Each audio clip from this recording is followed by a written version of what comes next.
Hindustan aeronautics limited, यहाँ पे दो पोस्ट आई हैं, एक है राजभाषा अधिकारी की और दूसरी है सिक्योरिटी ऑफिसर। तो यहाँ पे चलते हैं ऑफिसर ऑफिशियल लैंग्वेज यानी राजभाषा अधिकारी। ग्रेड 2 की पोस्ट है। टोटल 4 वैकेंसी हैं, जहाँ पे 2 यूआर की हैं, एक ओबीसी नॉन क्रीमिलेयर की है और एक एससी की है। इसके लिए पीडब्ल्यूबीडी कैंडिडेट्स भी अप्लाई कर सकते हैं, लेकिन कौन सी कैटेगरी में होनी चाहिए वो, तो यहाँ पे HI है, VI है, LD है और LC है। इसके बाद आगे देखते हैं क्वालिफिकेशन आपकी क्या होनी चाहिए। तो क्वालिफिकेशन में इन्होंने लिखा है कि +2 के बाद आपने बैचलर डिग्री की हो जो 3 साल की होनी चाहिए और वो फुल टाइम होनी चाहिए, यानी कि डिस्टेंस से आपकी बैचलर डिग्री नहीं होनी चाहिए। इसके साथ साथ और क्या होना चाहिए आपके पास, MA इंग्लिश होनी चाहिए, ये भी आपकी रेगुलर होनी चाहिए। और MA इंग्लिश के साथ साथ अगर आपके पास MA इंग्लिश है तो कंपलसरी या फिर इलेक्टिव या फिर मीडियम ऑफ एग्जामिनेशन क्या रहा हो आपका, हिंदी आपका रहा हो। अगर आपके पास MA हिंदी है तो फिर इंग्लिश आपका कंपलसरी इलेक्टिव या फिर medium of examination degree level पे रहा हो। तो ऐसे ही GST की तरह ही यहाँ पे क्वालिफिकेशन इन्होंने मांगी है।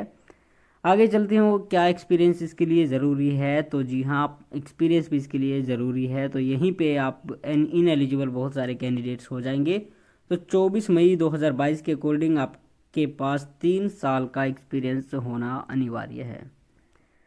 आगे चलते हैं, तो आपका पे स्केल इन्होंने बताया है 40,000 से 1,40,000 तक अच्छी बेसिक पे है। और इसके बाद फिर कहते हैं एज लिमिट आपकी क्या होनी चाहिए। तो UR EWS के लिए 35 साल है, OBC नॉन क्रीमी लेयर के 38 साल है, SC के लिए 40 साल है और PWBD कैंडिडेट है उनके लिए 45 साल है। और ये आपकी 24/5/2022 से पहले इससे ज़्यादा आपकी एज नहीं होनी चाहिए।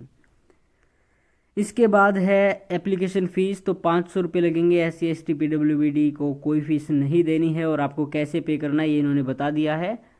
और ऑफलाइन आपको चालान कटवाना पड़ेगा और आपको ऑफलाइन ही इसके लिए कॉपी करनी पड़ेगी, यानी कि कॉपी भेजनी पड़ेगी, ऑफलाइन अप्लाई करना पड़ेगा। लास्ट डेट आपको बता देते हैं 24 मई 2022। और आपको कहाँ भेजना है, ये बेंगलोर में भेजना है। स्पीड पोस्ट से भी भेज सकते हैं, साधारण डाक से भी भेज सकते हैं।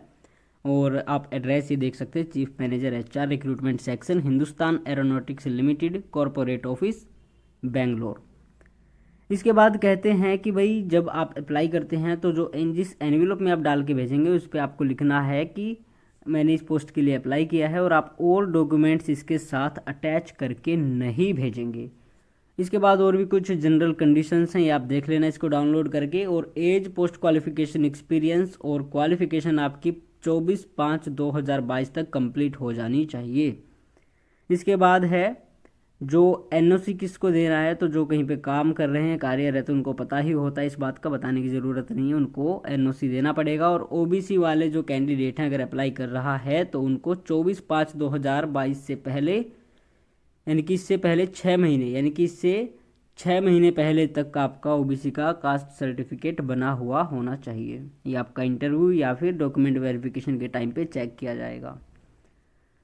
आगे चलते हैं, और क्या इम्पोर्टेंट इन्होंने बताया है। तो ये हमारा कंप्लीट हो चुका है। जॉब रिस्पॉन्सिबिलिटी क्या है, आपको क्या कुछ काम करना पड़ेगा, तो ये भी इन्होंने सारा कुछ यहाँ पे बता रखा है, आप इसको देख लेना। और आपकी लोकेशन यानी कि पोस्टिंग कहाँ पे होगी, तो बेंगलोर कर्नाटक में होगी, उड़ीसा में होगी, यूपी में होगी और कानपुर ये भी यूपी में होगी। तो यहाँ पे 4 जगह पे आपकी पोस्टिंग है, 4 वैकेंसीज की, लेकिन कौन सी कैटेगरी की कहाँ पे पोस्टिंग है ये इन्होंने नहीं बताया। तो इस तरीके का आपका एप्लीकेशन फॉर्म होगा, आप देख लीजिए एक बार। और ये आपको अप्लाई करना है ऑफलाइन, और इसके साथ में चालान भी आपको अटैच करना है। ये इस तरीके का आपका चालान होगा। तो इसकी एक कॉपी आपके पास रहेगी ओरिजिनल, एक कॉपी HAL को भेजी जाएगी और एक कॉपी बैंक अपने आप रख लेगा। तो HAL को जो कॉपी भेजेंगे इसकी फ़ोटो स्टेट आपको नहीं भेजनी है, ये आपका ओरिजिनल होना चाहिए, तभी ये मान्य होगा। आगे चलते हैं, तो देखिए इसके लिए जो ये आप पोस्ट अप्लाई कर रहे हैं तो यहाँ पे मेडिकल भी ज़रूरी है। और इस मेडिकल में आप देख सकते हैं कि मेल फीमेल का कितना वेट होना चाहिए और किस तरह से आपकी नज़र होनी चाहिए, गंदी नज़र नहीं होनी चाहिए, मजाक कर रहा हूँ। तो आप देख सकते हैं अगर इस क्राइटेरिया के अंदर आप आते हैं तो आप इसके लिए एलिजिबल हैं। इसके साथ साथ आपके पास एक्सपीरियंस और क्वालिफिकेशन होनी चाहिए, एज भी आपकी ज़्यादा नहीं होनी चाहिए। तो इसके लिए शायद कम ही कैंडिडेट्स एलिजिबल होंगे। चलो जितने भी कैंडिडेट्स एलिजिबल हैं, हमारा तो काम है आपको बताना और आपका काम है इसके लिए अप्लाई करना। तो अगर आप एलिजिबल हैं तो जल्द से जल्द इसके लिए अप्लाई कर दीजिए। इम्पोर्टेंट जो लिंक्स हैं मेडिकल जो नोटिफिकेशन हमने आपको दिखाया, और ये जो आपको क्या करना है, इनको डाउनलोड करना है। वीडियो के डिस्क्रिप्शन में इनके लिंक मिल जाएंगे। और राजभाषा अधिकारी का और उसका अलग अलग है दोनों के एप्लीकेशन फॉर्म, तो इस बात का ध्यान रखें जब आप प्रिंट आउट निकलवाएं।